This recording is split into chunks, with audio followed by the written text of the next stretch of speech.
The female is as it were a mutilated male. Aristotle, they told you women were divine, that their hearts were made of warmth and healing, that they loved deeper, purer, softer, that they were the answer to your chaos, the balm to your ache.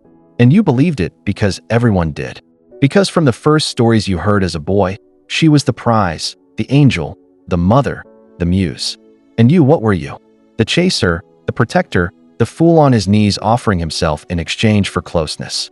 But what if that idea, that myth you were raised on, was not just false, but designed to blind you? What if women are not angels? What if the woman you love is not a mirror of your missing piece, but a mirror of your misunderstanding? Aristotle didn't romanticize it. He didn't wrap womanhood in poetry. He looked at nature with no filter, no myth, no mercy. And what he saw shook the foundation of the fairy tale. He said it clearly, not out of hate, but as a cold observation of form and function. A biological truth, not a moral one. And nature, he believed, doesn't lie. Now hold on. This isn't about biology anymore. This is about what that truth does to the illusions you hold. But what if love in its raw state is not mutual at all? What if it's hierarchy dressed up as devotion? What if when you say you're in love, you're just kneeling at the altar of your own idealization? You don't see her. You see the part of yourself that wants to be healed. And she sees the part of you that wants to believe. You think she's nurturing maybe. Or maybe she's mirroring what you crave because she knows that craving gives her control. You think she's soft. Look closer. That softness is performance. Not always manipulative, sometimes unconscious, but performance nonetheless. Because if Aristotle was right, then everything she does, everything she is shaped around what you want her to be.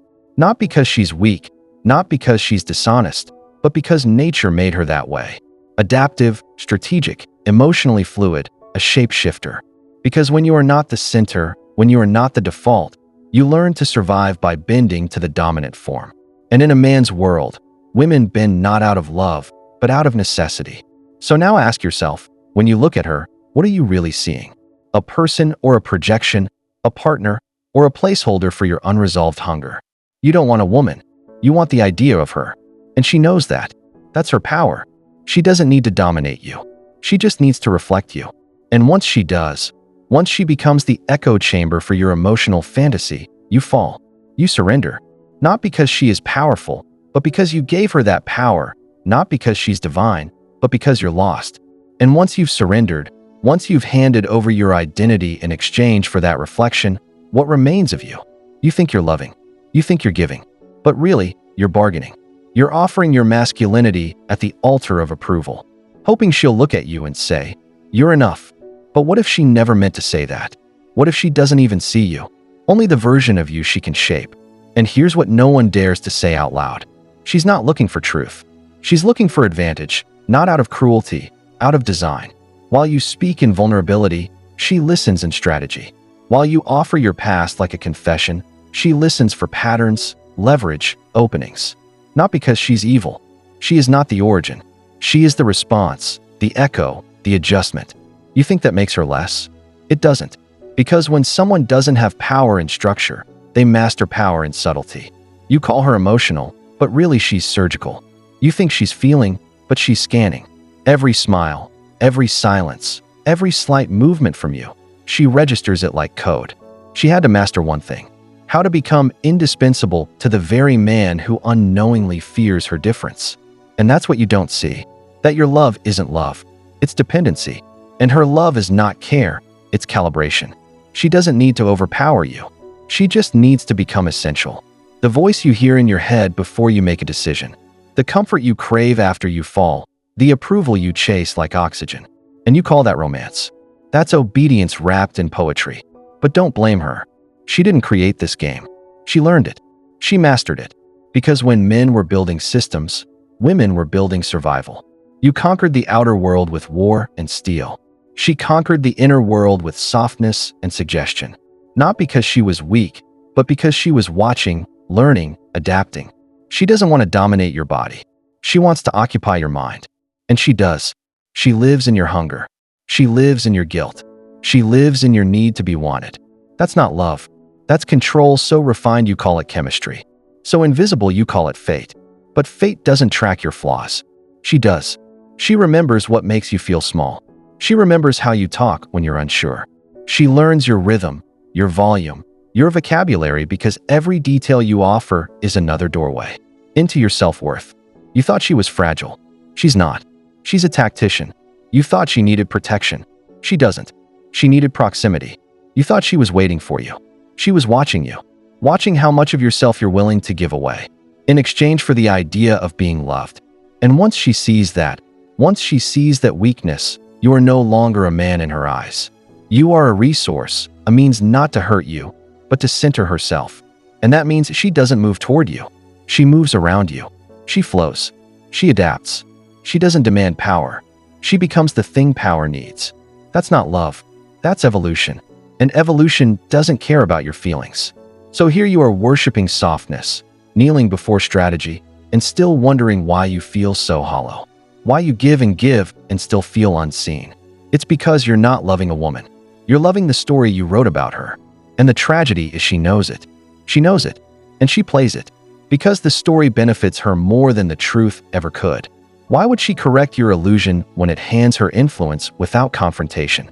Why would she dismantle the pedestal you built when that pedestal lets her rule without being seen as a ruler? You call her mystery. You call her feminine. You say she's hard to understand. But there's nothing mysterious about it. You just don't want to see the clarity hiding behind the comfort. She is not hiding. You're just refusing to look. Because the moment you admit that her kindness might be calculation, that her tenderness might be a tool, that her affection might be a mirror not of your worth, but of her will, you'll have to admit something else. That the version of you she reflects is a lie you needed more than you ever needed love.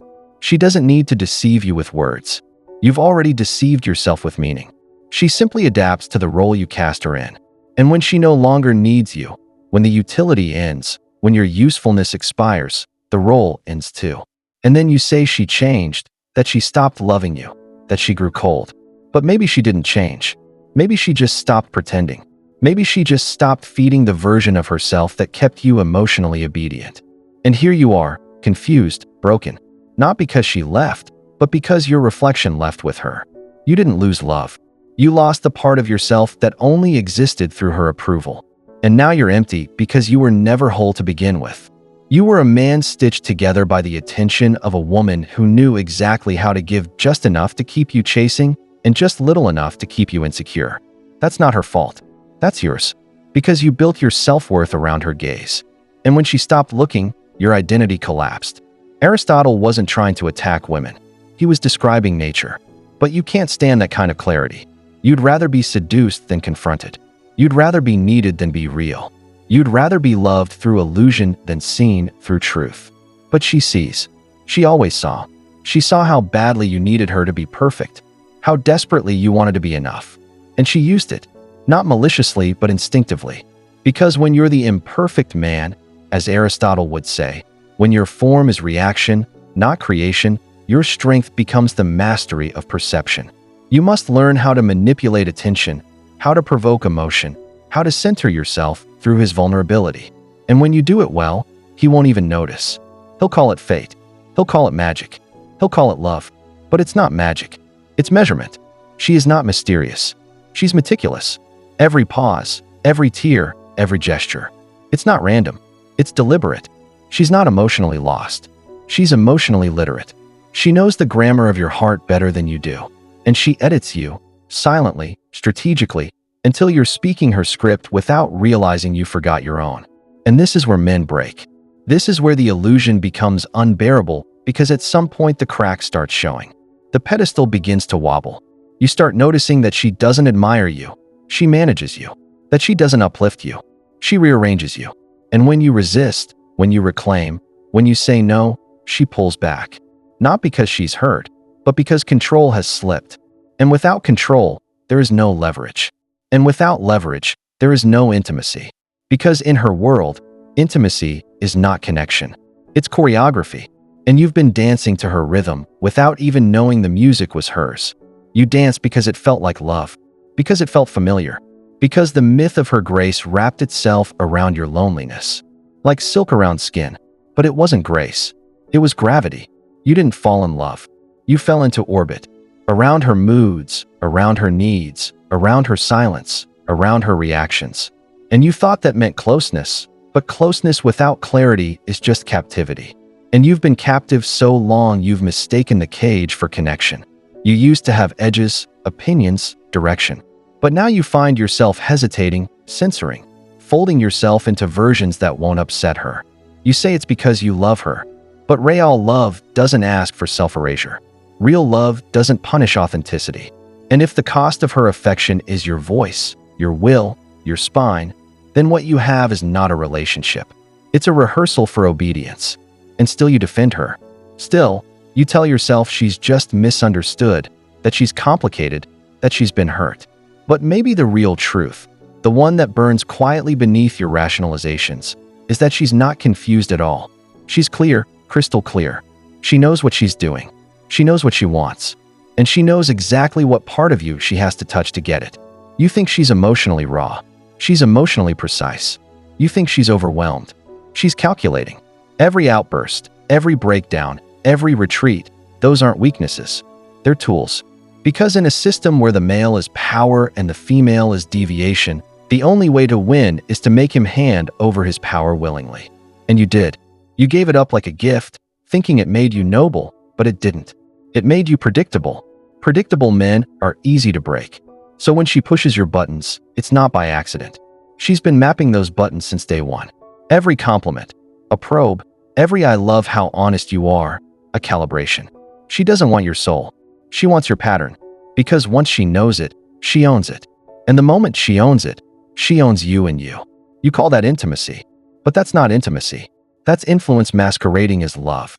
And here's the deepest betrayal, the one you won't speak of, the part of you that knows she doesn't admire you.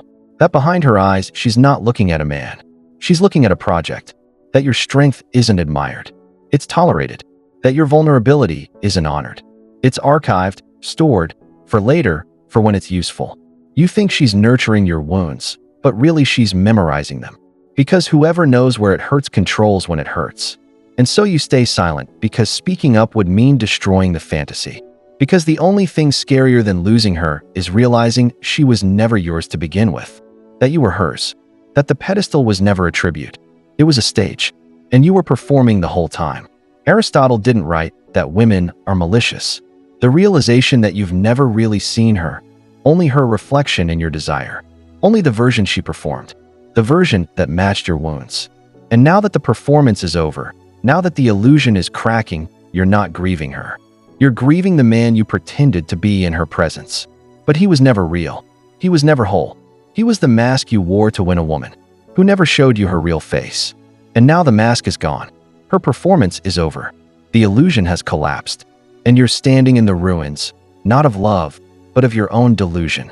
The dream that a woman could complete you. That her affection could redeem you.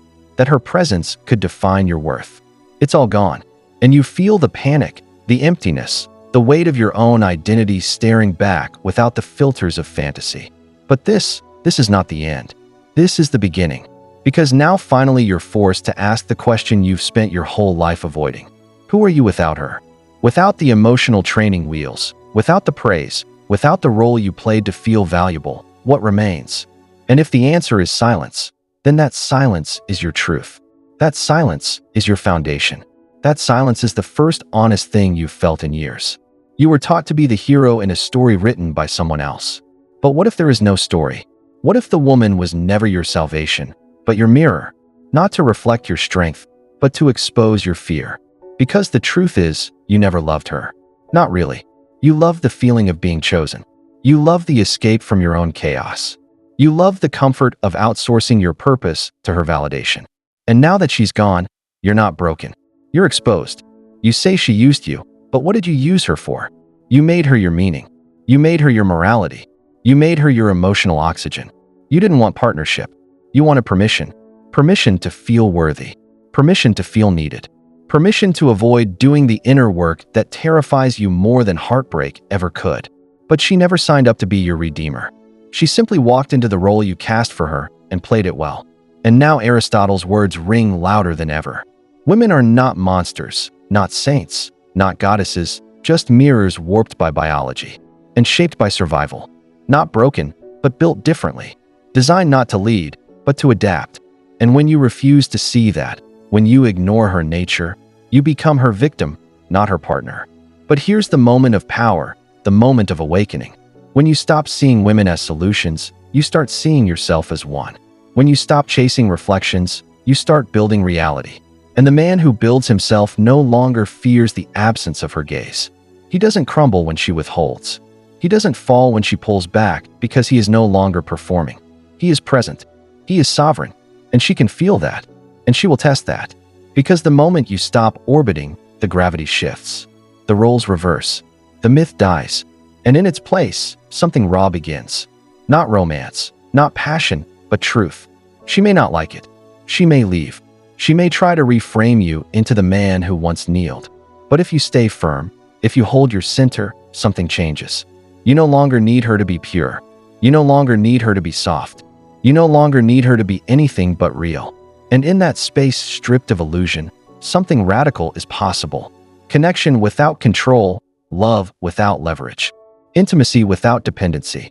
But only if you're willing to let the myth burn. So let it burn. Let the fantasy collapse. Let the pedestal crack. Let the false stories drown in their own sentimentality. And stand alone, honest, unedited. Face the woman not as a rescuer or a villain, but as a reflection of nature's difference. Not lesser, not greater, just different. Because only when you no longer need her to complete you will you ever be capable of truly meeting her. If this shattered an illusion or opened your eyes, don't keep it to yourself. Like the video and share it with someone who needs to hear it. Subscribe for more raw, unapologetic truths they won't teach you anywhere else. And if you want to support this work, the channel link is in the description. Every contribution keeps the truth alive.